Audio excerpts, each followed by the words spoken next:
Video আমি করতেছি, সমস্যা নাই।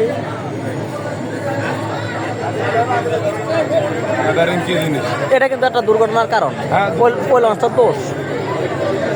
এরা গতি বাড়াইয়া দিয়া ডানে চেপে দিন না, ওই নামে গেছে, ওটা নামে গেছে, এটা নামে গেছে। চেষ্টা করছিল কিন্তু ভয় নাই, এটা বাজতো, সমস্যা নাই। ঝামেলা হতো, তোমার বাজতো। এই পাশে তো জায়গা নাই। কি অবস্থা